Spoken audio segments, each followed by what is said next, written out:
What's up with it? It's your boy Hood Rich Carlton back at it again with the My Turn Podcast. You already know what it do, what it is, and what it's up. Here's to it, down to it. Forget those who can't do it. We do it because we used to it, all for them better days.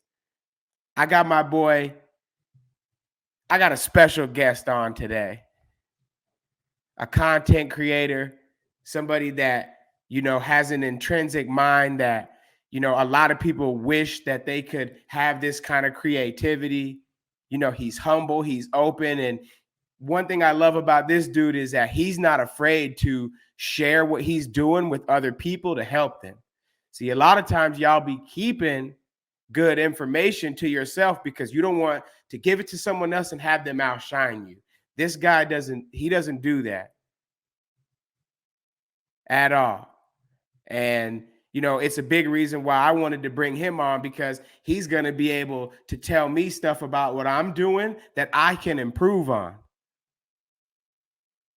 Because as much as it is, nice just to have people tell you you're doing good, you got to have people who can critique you as well. So without further ado, I'm going to let him introduce himself. Yo. What's up, everybody? I was trying to wash my hand because I still have paint on it. What's up, everybody? Some of you might know me as Robert Miley. If you guys met me later in my career, it's Riley Mobz. It's kind of like my name I go by when I'm like directing or making music and stuff. But I want to appreciate you, bro, for having me on.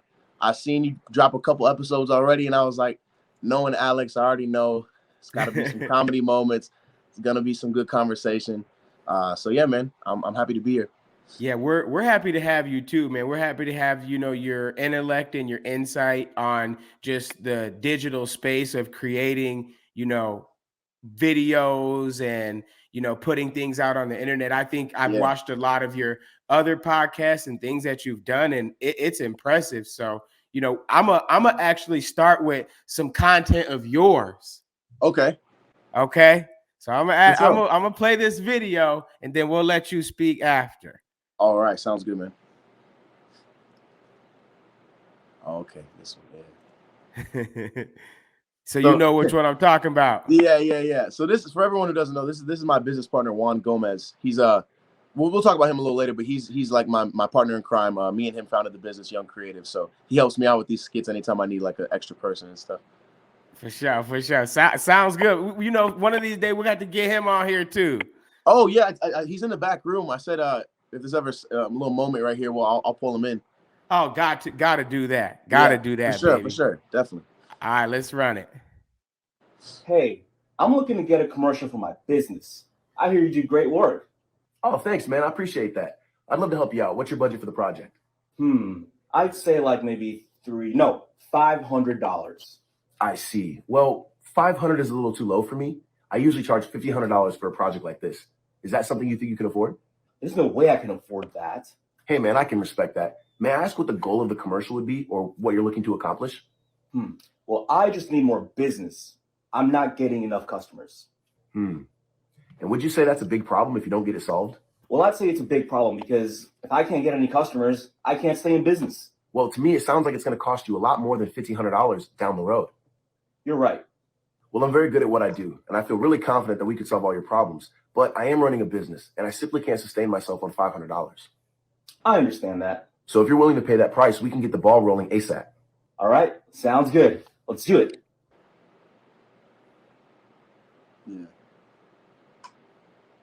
Yeah. So that video was pretty much my way of showing other creators and other entrepreneurs who whatever you do, we deal with people that try to lowball us or kind of try to haggle the price. But what I did in that video, instead of getting angry or telling them they should be willing to pay more for quality and all these things that we hear, I addressed their problem.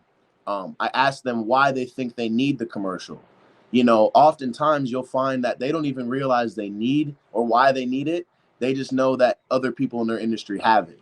So what I did was I addressed the problem, which is not getting enough customers. And we all know if you don't get enough customers, well, you're not going to be in business very long. So I think everyone would agree that they would pay $1,500 to keep their business open or have a failing business. I mean, which one, right? So It's a making no-brainer. sure that, yeah, making sure you don't bend on your price, because at the end of the day, you know, the customer is always going to try to haggle in that way, and creators get the rough end of it because a lot of people don't see the value of art as much as say like something tangible they can hold in their hand. Right. So I guess, yeah, I dealt with a lot of people like that early on, and I just wanted to do a video to show like a clean cut way to kind of still hold your ground, but then also maybe still get the customer and not have to risk. Yeah. Yeah. Yeah. You know, I'm in sales, and I mean, how you went about that, you could probably sell salt to a slug, King. Real Hey, I talk. appreciate that, man. Because I used to sell air filters. okay. Or air purifiers, you know what I'm saying? Yeah. Yeah. I can see that. You know, I've been in corporate America doing car sales and home mortgages, and what you did, they teach people to sell that way, right? And you were able to overcome the objections, not take them personal, and still provide a solution for the customer.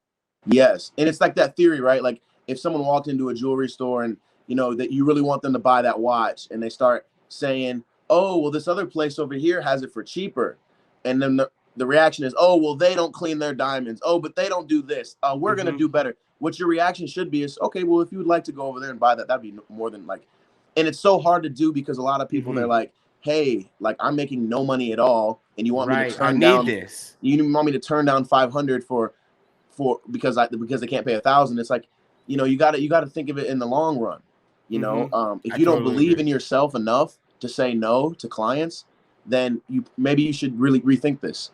You know, because being in business is not for the faint of heart. It's not a thing that you wake up with constant validation. Every day you're going out to validate yourself. It doesn't matter whatever you made yesterday, nothing else is guaranteed the next day. So it's always a grind. And like young creatives, so me and Juan. Yeah, I was gonna say, why don't you tell people kind of what you do and what your your brand is about? Because I feel like it's bigger than just like creating videos. Like you have a whole energy and aura and vibe around your young creatives. Yeah. So the business started in 2018. Me and Juan were just like, I was doing my music and throwing shows at the time, and he was a film student at Coe College. And we ended up starting the business just as friends. Like, hey man, like we're already doing all this stuff anyway.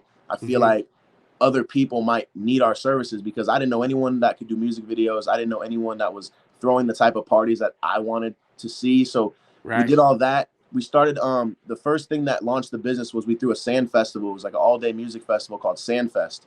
And that and we did another one the next year, and that pretty much like helped us launch the business. But pretty much Young Creatives was a concoction of just us wanting to be full-time filmmakers and creators and not wanting to have day jobs while we do it.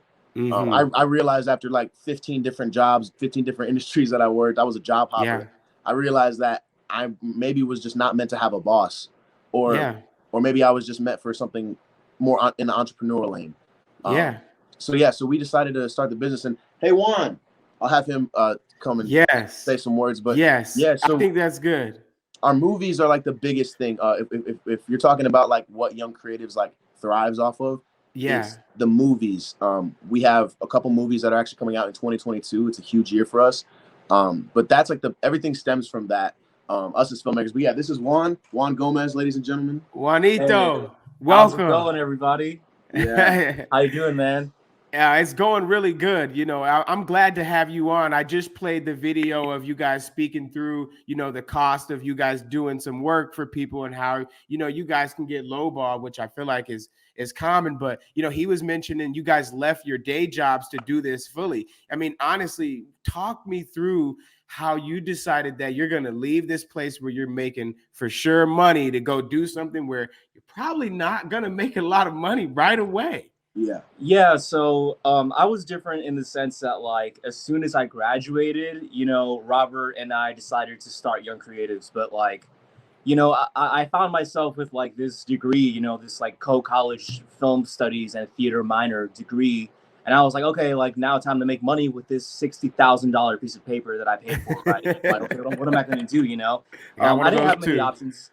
I'm from Chicago. I grew up in Chicago. My mom and sister still live there. And, obviously I was going to go back and like maybe just pursue the whole, music Yeah. video production and like filmmaking thing on my own, which was going to be a lot tougher, you know, if, you know, I hadn't met Riley here. It was a very like nerve-wracking like couple weeks because I, you know, was really balancing out all the options. You know, I was like, okay, do I get like a day job and work for somebody else where like I don't have like a creative vision? You know, I was literally going to apply to be like a camera operator for KCRG, but like, A, I wouldn't know if like, you know, they would hire me right away, and B, even if I did get the job, how happy would I be creating that kind of content? Else? Yeah, exactly. So, you know, Riley and I here took a leap of faith.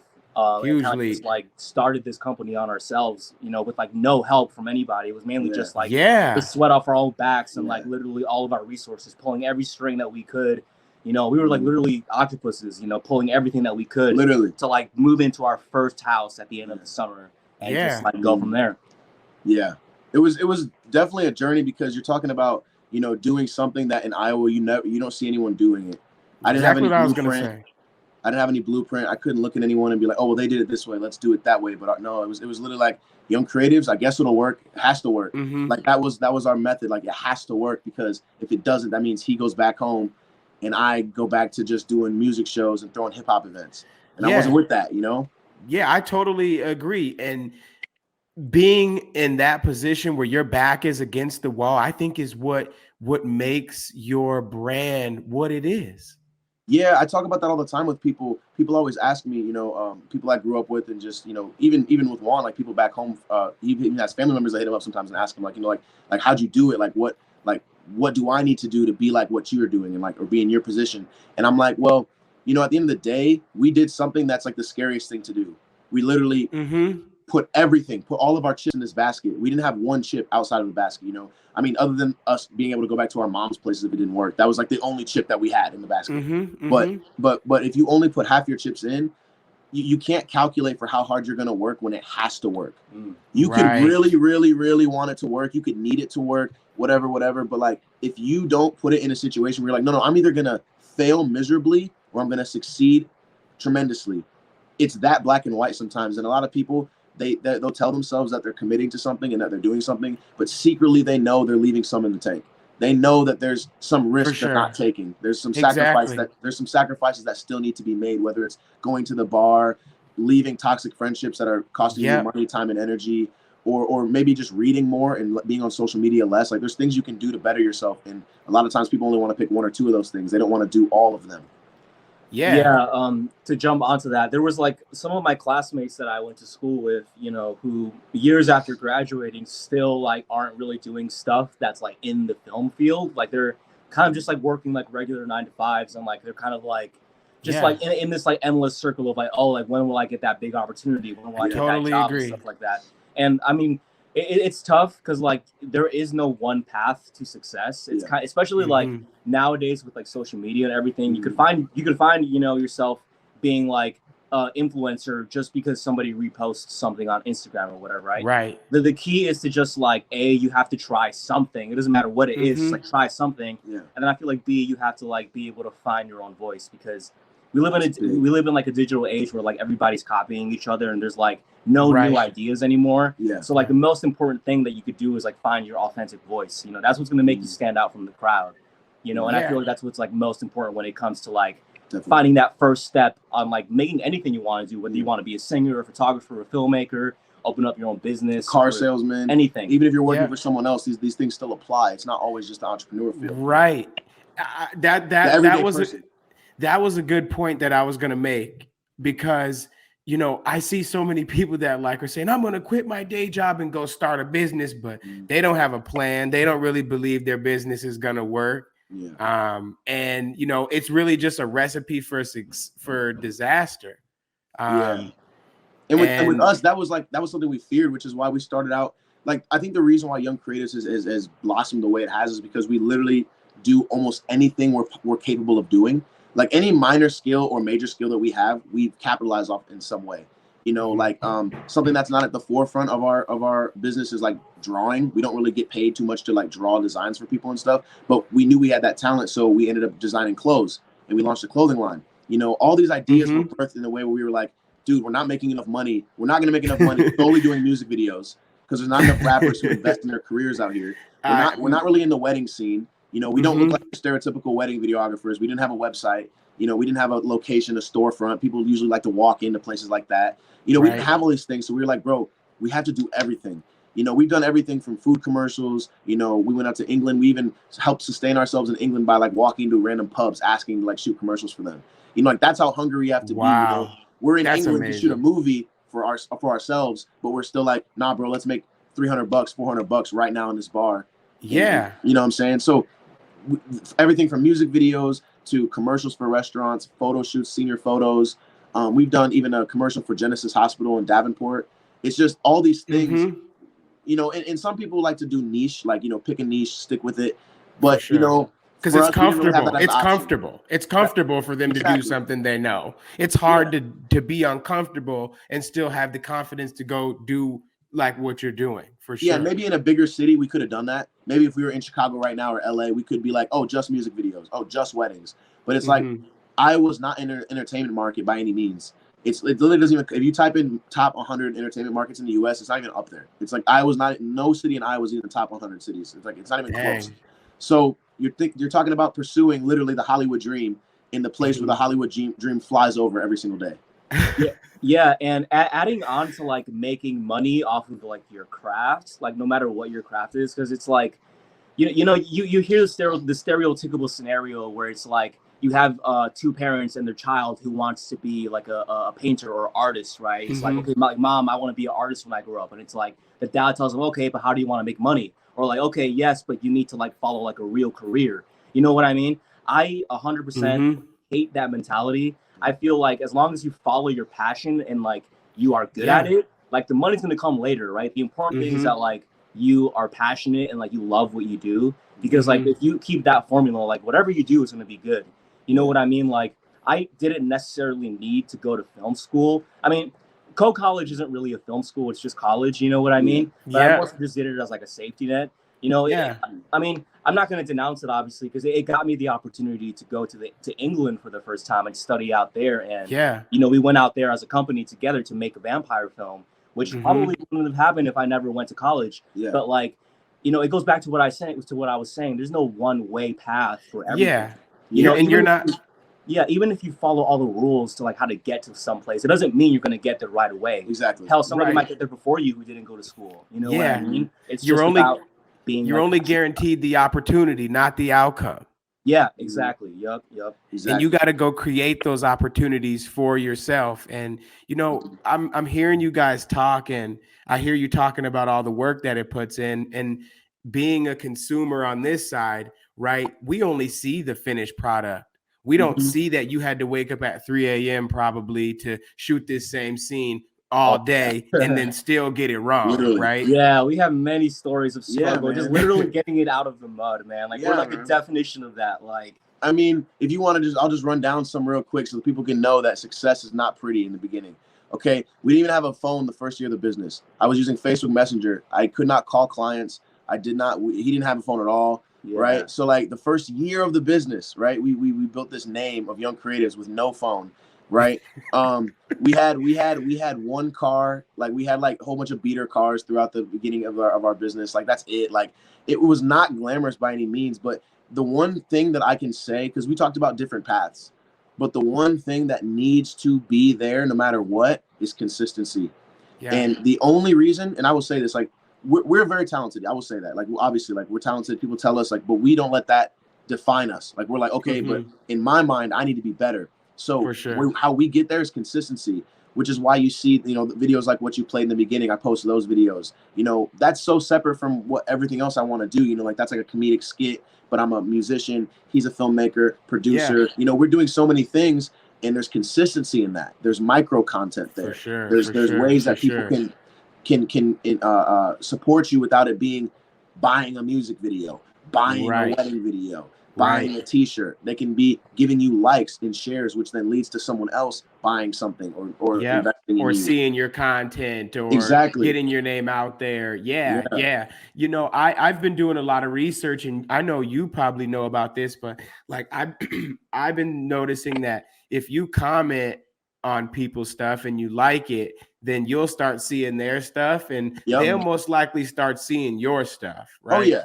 Because I'm Yeah. trying to figure out how to make what I'm doing better. So, why don't you talk about just, how to start reaching more people that maybe don't have a chance to see your content, and how you grow from being, small young creatives to, what you guys are doing now. Can I just offer Yeah, I'll go yeah. first. Yeah. So this is go a ahead, Juan. Go, this is a simple one. Juanito. Let's do that thing. Thank you. What's funny is that my family actually calls me Carlos because that's my middle name. Literally, anytime he could tell you this all the time. Anytime he goes to Chicago with me, my mom and his sister just call me Carlos all the time. Not once have they said Juan. Juanito. Yeah. People call me Juan G too. You can call me Juan G. Juan G. Yeah, that's what all the homies call him, Juan G. Yeah. But okay. You were talking about expanding to a new audience and stuff like that. One of the simplest things you could do is when you see a post that's relevant to what you're doing. What you could do is you could click on the likes and see who has liked the picture or the video that is similar to what you're trying to do. And you could either follow those people that like that content because they'll most likely like your content, right? Because it's in the same field. Reciprocity. Right. The law of reciprocity also is at play. Yeah, and you could reach out to them as well. Those people are probably also trying to get bigger as well. Do the same shit. You know what I mean? So more than likely you're gonna find somebody that is gonna want to collaborate with you. You know what I mean? And you probably won't get better odds if you try to reach out to somebody with 100,000 followers. But if you have somebody who has 5,000 or 10,000 followers, they might be a good opportunity to reach out to you just by looking through the likes of the posts that are relevant to what your niche is. You know what I mean? Yeah, absolutely. Definitely.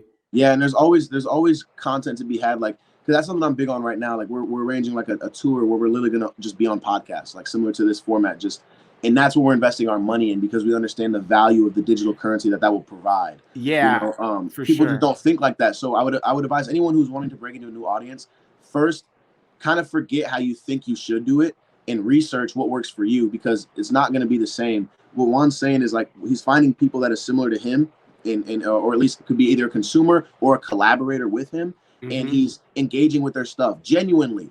He's not commenting on photos he doesn't give a fuck about. He's commenting on photos and videos that intrigue him as a filmmaker. Maybe it's an actor's audition tape, which she really killed it. It's oh man, I'd love to work with you someday. He's not lying. He's saying he really would. And maybe she follows you, and who knows, in a year, maybe you're in her city and you do want to cast her for a role in something. So you'd be surprised. We literally found, or if you want to talk a little about Blood Rose, I was gonna say because then I'm gonna get into my album stuff. If you want to talk about Blood Rose and how that happened with the actors, because how do two Iowa filmmakers find a whole cast of England people for a vampire film, right? How does that happen? And he's gonna tell you how that happened. Okay. So my senior year of I kind of went to go study in Manchester, England for 4 or 5 months.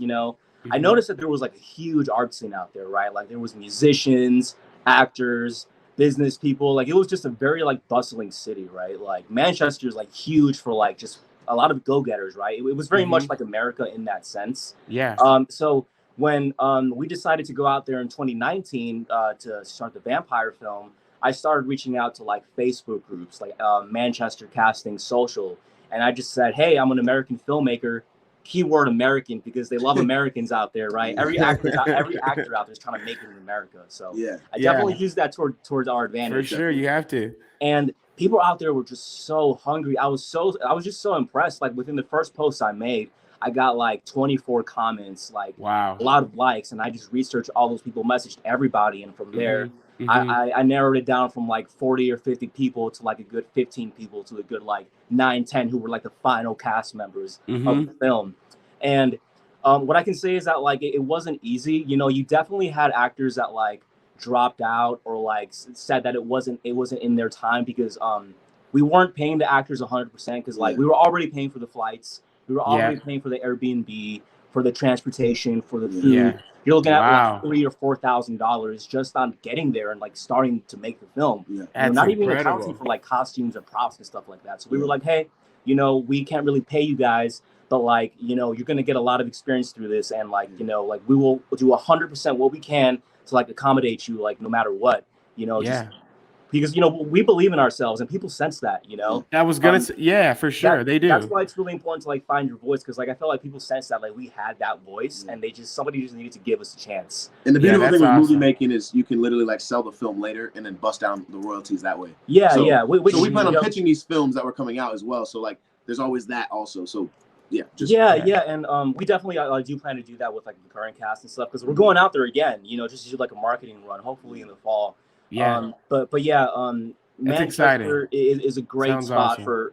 for musicians, filmmakers, just in general. If you're an American, like you like start speaking out there, everybody will like turn and like look at you just because of the accent. You know what I mean? It's just so interesting to me. Like it blows my mind. Like sometimes it feels unreal that we even went there, because it came and it went so fast, because we went out there and we hit the ground running. It's like, all right, we got to do this, we got to do that, we got to do this. It's like we're not leaving England until we finish this film. You probably didn't even have time to sit back and appreciate like that you guys were out here doing this from Cedar Rapids, Iowa, from Chicago. There was times like at the end of the day, like once we were done filming and like planning everything, like Riley and I would be outside just like smoking a joint, just talking about the day, and we'd be like looking out at like the clouds, and like the stars and like the Manchester skyline, just being like, damn, like we really are out here just like making films. Sometimes I would wherever we were at, if it was just like a random gas station or just wherever the fuck we were at, we were just outside the car, I would just like lay on the ground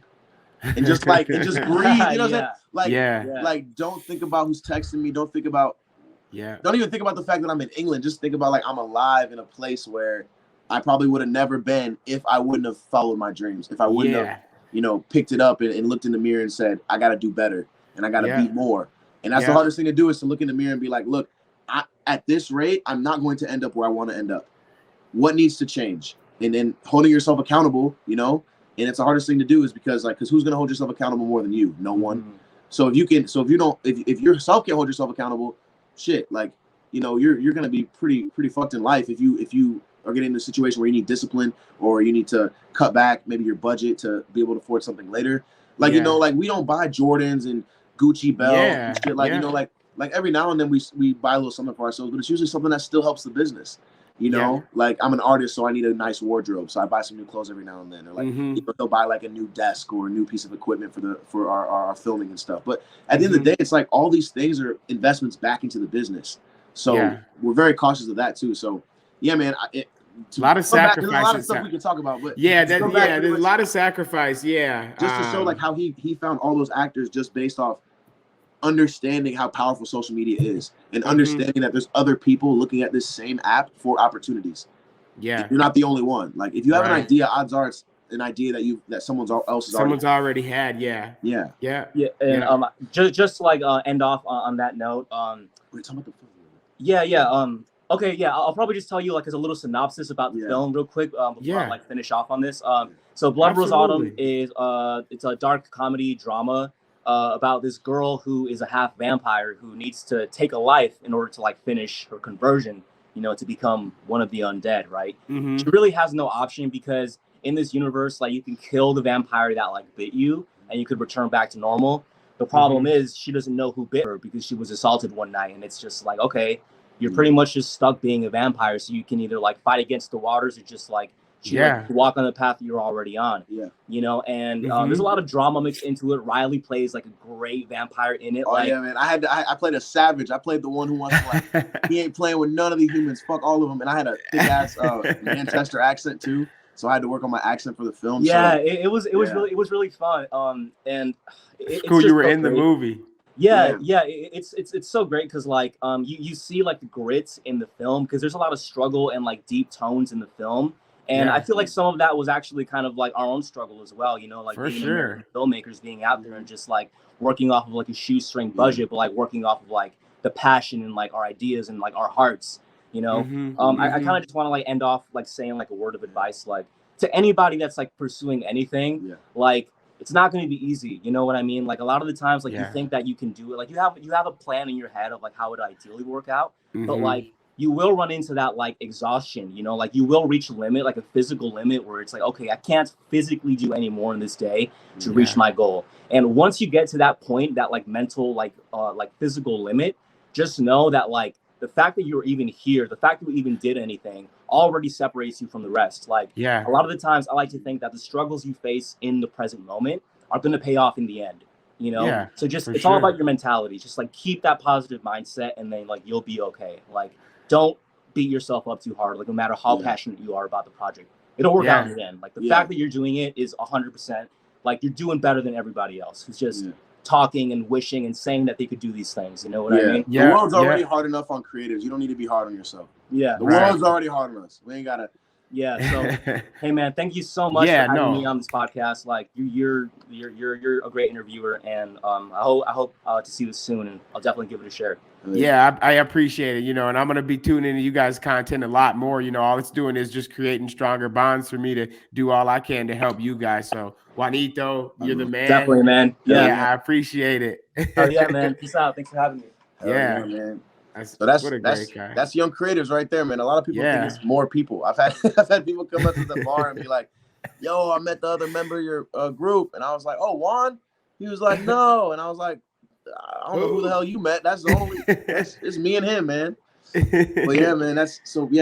Young creatives, bro. Like, I think you were talking about like the energy and I mentioned consistency. Very genuine. And I really don't think that it's anything special about our talent, because there's a lot of dope filmmakers out there. There's a lot of dope content creators. But it's just, if you post what you're doing every day and you don't waver and you don't hold on, my bad. Yeah. My bad. Okay. You're good. So if you post something that you're doing, so if you want to bake cookies, you want to be a baker, you want to open up a bakery. If we don't see you posting that every other day, if not every day, we don't believe you. Right. That's the problem. Right. People believe me and Juan. They believe young creatives is destined for great things, because no matter what, how they feel or not, they still see content coming out. Yeah. So I'm sure there's someone out there that's like, I don't even like them. I don't like what they do, but they've still given us a like just based off the consistency factor. Yeah. So if you're a mechanic and you're trying to get more people on Facebook to hit you up for car repairs, if you're like, show yourself working on cars every day. It might not work the first day, second day, third day, fourth day, but don't get discouraged. Don't let that word discouragement even happen in the first week. Don't allow yourself to feel any type of thing. Give yourself 1 week of an experiment and post a different variety of pictures, videos, and of whatever you're doing. It doesn't have to be perfect. Right. Obviously, we own a production company, so obviously our shit's gonna look clean. We literally do. Yeah, this is what you do. If you're a baker, if you're a baker or fucking, you're a mechanic or a model, right? And you only have a certain number of photos. It's you can do it. You just have to make sure you're consistent. And when you post something, understand what it is you posted and see how it registered with your fans or your followers, and then be like, okay, what was the problem? Was it the time I posted? Because I've posted better photos than this one. To my opinion, I posted better photos than this, and it didn't get as many likes. Why is that? Well, let's find out why it is. Let's not get discouraged. Let's not find out. Or be mad. You guys liked the last one. Why didn't you like this one? Yeah. If you look at your Instagram or Facebook insights, it'll literally tell you your personal best day to post something and what time all your people are more active. This is information we have available to us, so you won't be mad if you post something. One time we had a rapper post a video on New Year's Eve, like at midnight. I said, I know you think like you're thinking, oh, it's an event, New Year's. I understand that, but you're not famous. So you got to understand that no one is going to see that and want to, like, first off, everyone's at the bar. Music's going. You think anyone's watching a video on their phone right now? No one's doing it. Yeah. So you got to be honest about yourself. Don't think you're so hot shit that anytime you post something, you're going to get love. No, you got to find out what your fans like, and you won't find that out until you post a bunch of stuff. I totally agree with you, bro. I totally agree. I think people, I shouldn't say all people, but a lot of people, I think they really feel like they're entitled to things that they haven't worked to deserve. Oh, yeah. Because they think that social media is like an instant thing. They think it's like, oh, I see this guy. He posted this funny video and he got 1,000 videos. Okay, all I got to do is post a funny video. It's like, okay, well, go back on his page and see if that's the first funny video he posted. See if it's not the first thing he ever tried to do. I'm sure you'll find a bunch of videos that have 200, 300 views. It's because that guy's built up consistency. The thing about, and I bring it back to us all the time because that's all I know is how I got my success. And the only thing I can think about is like, we just didn't let up.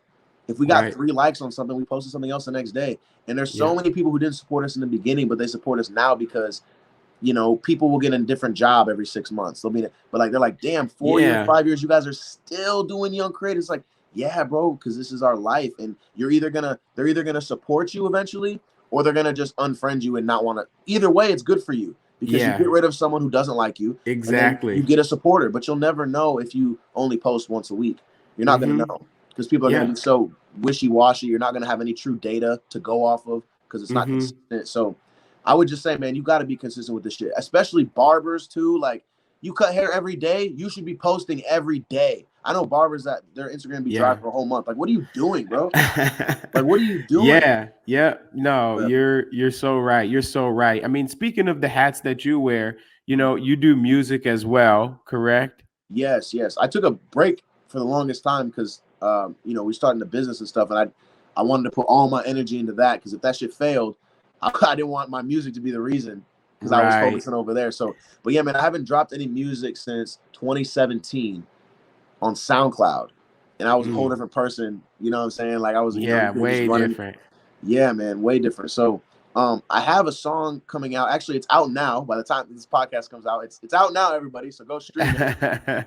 It's called "It's You." It's on Spotify, Apple Music. Just search Riley Mobz, and yeah, it's all these songs are. I like to say this album that I have coming out soon it's a collection of like night drive music. That's how I describe my music. It's like very chill,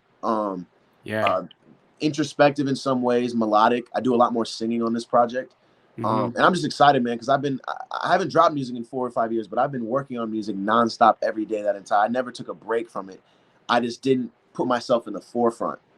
And I'm really excited because everyone knows, you talked about the hats I wear. Everyone knows me as a director, you know, a marketer, a business owner. For sure. But everyone that grew up with me way back in the day still remember when I came out like rapping. Exactly. That's what I remember you on. I thought Young Creatives was your rap group at first. You know, it's kind of like a label because we use Young Creatives to launch a lot of our personal projects. Like, you know, if one wants to do a film or a photo series, or if I want to, like my album, for example, like obviously we have a production team, so shooting music videos isn't a task anymore. It's rather easy. But yeah, man, this whole project, this whole album I've been getting ready to release, I've been super nitpicky on it, but I think it's finally ready. And my first song's out right now. It's called "It's You." It's my single. I have a music video coming out soon as well to that. Like I said, I already have all this stuff already recorded. So I'm about to just keep dropping, man. And that consistency word, you're going to see it with my music, man. I promise you. Hey, I'm glad to hear it. We're going to, if you give me a link, we'll put a link in the description in the bio. So to the song, definitely. So people can check that out. You also have some merch too that we could put a link to, you know, maybe a couple of your shirts or something in there too. I have one. I couldn't find it. I'm very pissed. It's all good, bro. I gotta get you some new shit. I'll send me your address, bro. I'll make you some new stuff. We got some new designs and stuff. Yeah, shout out to the sponsor, Young Creative. Oh yeah, always, man. Yeah, man. I appreciate you having this conversation with me, man. Like, maybe we could do another one. We got some more bigger, like our movies are coming out and stuff. Maybe we could do this again. Yeah, I think we definitely should because, you know, I don't plan on going anywhere. And we spoke real briefly before we got on about some things that, you know, I could work on. But, you know, I want to show people that you can be open and take criticism as well, too. So, you know, if you had 1 or 2 things to, you know, tell me to help me, you know, what would those things be? Ooh, okay. Well, I'd say you're entering probably the most competitive industry of the 2020s, which is podcasting. The same way everyone was trying to start being a rapper in the early 2000s with laptops and Xbox 360 microphones. So I would say, man, find your voice, like what Juan was saying, and that's with anything. Even if you're a cook, if you're a musician, if you're a photographer, a podcaster, find your voice. Really listen to what people like about your podcast. Like, ask them, like, what do you like specifically? Do you like the guests? Do you like my side banter? What do you like? Yeah. Capitalize off the things that are already going well. Take criticism of the things that are going bad. You know, obviously you just started, so you're not going to have a lot of that right now. It's a lot of support, but eventually you're going to do this so much. People are going to get used to it, and it's not going to be as impressive. So when Young Creatives first dropped, we dropped like our first 5 videos. Everyone was like, "Oh my God, they're going nuts!" But then they were like, "Oh yeah, That's what they do. That's what they do. And then it's kind of died down. So I'd say, like, don't get discouraged. I think we talked about like filming multiple interviews in one day to give yourself breathing room throughout the month to just post stuff and not have to worry about filming. You can literally just sit back and eat Doritos and post all these interviews, not even having to get a haircut or nothing because you already filmed them all. And then lastly, man, just I watch a lot of podcasts, so I would say keep the guests interesting. Find people with a voice, something to say. You know, that's what I would say, man. And then on the more technical note, I would do stuff like, you know, I would make like certain moments of this, like if you can download it and clip it. Yeah, and then, I can. And then you create micro content. So like, you know, if we were on the topic of consistency and I said something and you said something that was really profound or something that you think could catch on, you know, you just clip that little 15-second, 30-second. And then what you could do is post that before you post the full interview as like a snippet, like, you know, to here's a brief people segment of our talk on consistency. Yeah. Looking forward to the full interview drop tomorrow at 5. You know? Right. I think I should set a time when I'm gonna be dropping stuff too. Like sometimes it's just kind of random, but you know, again, these are all things that, you know, I'm learning, right? And I want to. And sometimes it could be random. You know, if say you end up you know, getting a guest who's somewhat random themselves. That might be a good moment to be like, hey, guess what? I have a random guest that you guys are never gonna believe. Here it is, and it's a shocking person. You know, and it's like, oh wow. Yeah. So you can. You know, there's really, like one was saying, there's no one way to success, man. Yeah. But the consistency is the path that everything goes through consistency. Consistency. I hear you saying it. Consistency. Even today, man, I woke up, I posted another reel today. And this one's kind of relevant to what we're talking about too. It's kind of about starting a new business. And I posted that one on Instagram. I haven't posted on Facebook yet. but that one's like funny, man. Like, and I never thought that these Instagram reels would be like what would generate a lot of like, you know, attention for me and stuff. But now that I see that, right, I'm not telling myself, no, that's wrong, I have the right answer. I'm like, no, new information, okay, let's capitalize off new information. So you're gonna see me post a reel a day. You're gonna see me posting a lot more photos, a lot more interviews. I think tomorrow I'm gonna go to Walmart and just play my album for like random old people and tell them to give me their opinion, and I'm gonna film it. You know, hopefully something funny happens. If not, whatever. Right. You know? Yeah. But you're putting yourself out there to get your content out, and your work is going to speak for it. And, you know, I've been following you, you know, I would say from a distance up here in Minnesota for a while, but man, I'm real proud of everything that you've done. I mean, for anybody to be in Cedar Rapids and make it out, whether that's to do a film, to go to a football camp, whatever it is, when you leave Cedar Rapids and you come back, it gives you a different perspective. Yeah. And if you can make it here, you'll make it. Yeah. No, because getting the support of the people in Cedar Rapids, boy, that's hard to do. And they really probably ain't even got much going on to even support different of you. Yeah, it all starts with perspective, like you said, like getting a new perspective, understanding if you're not experiencing success, it could also be your perspective. You might need to just go get away, like, you know, think, you know, do research, try to take a break from the idea and come back to it. And yeah, man, it's a process. As you grow, your art will grow. How you talk to people will change. You know, the things you want to ask people will change. The things you're actually interested in, and not just the things you think they're interested in. And then it's like a dance. You know, like I realize that's like a knowing how to, like, you know, get real good information out of people, but understanding that it's like a safe space. It's not like an interrogation. Sure. Yeah. 100%. 100%. But yeah, man, I would just leave with the people, man. I got to just leave them with follow young creatives. We're doing a lot of big stuff this year. This will be our year. I'm calling it now. Nice. 2022. I'm writing it down. Man, book it, man. It's happening. So young creatives, I'm Riley Mobz. I'm director, musician, businessman, amateur content creator on Instagram. so yeah, man, let's get it, man. I'm proud of you too, man. I'm glad that you found a format where you can talk your shit and be you while also giving value to the people, because I know we talked briefly like a long time ago about like this type of thing, and like talking to people and being able to express yourself and stuff. Yep.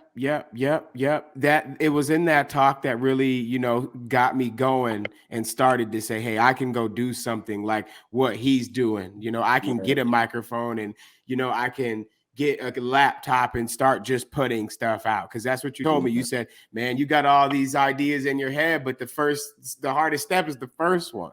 Yeah. Cause then once you take the first, all the other steps are pretty obvious what you need to do. I totally agree. Yeah, totally agree. Well, thanks again for coming on to the My Turn podcast. Of course. Follow him. I'll have all of his social media. I'll have links to his information and how you can reach out to him for anybody that makes rap videos, or you want to get, you know, if you're an actress, if you're an actor, you know, if you're a content creator, a model, a musician, just hit us up, man. Young Creatives. Instagram is We Are Young Creatives. Mine is Riley Mobz. Yeah, we love to chat with you. We love to collab. That's what we're doing. We're traveling a lot to a lot of major cities. We'll be in like LA, Denver, Chicago, possibly Seattle, but for sure Dallas, Miami. So we're going to be a lot of places this year. So I want to collab with as many people as possible. I feel so honored. I'm gonna be on YouTube one day with some original Young Creatives content. You're gonna be big like Scorsese or Scorsese, whatever his name is. So. All right, well I'll say it here, man. I'll say it here.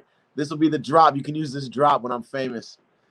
This is Hood Rich Carlton, and I gotta put like a drop, like a sound effect, like a bomb. You know what I'm saying? Yeah. And you just make a deep voice filter on that, right? And then you just, baby.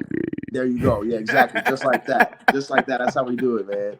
But yeah, man. Hey, I would love to do something like this in the same room as you. Maybe we have to do like a co-hosted thing, and we get like two people to come in. That would be cool, man. Because I want to be in Minnesota. I want to go up to Minnesota as well. Hey, man, you got a place to stay when you come, both of you. So. Oh. You already know we taking care of that, King. Oh, my brother. I appreciate that, man. Yeah, so you stay blessed, man. I appreciate you. Yes, sir. We're tuning out of the Hood Rich Carlton podcast, man. Thank you guys for tuning in. Consistency is the word of the day. Yes, sir. All right, brother. Have a good night. You too.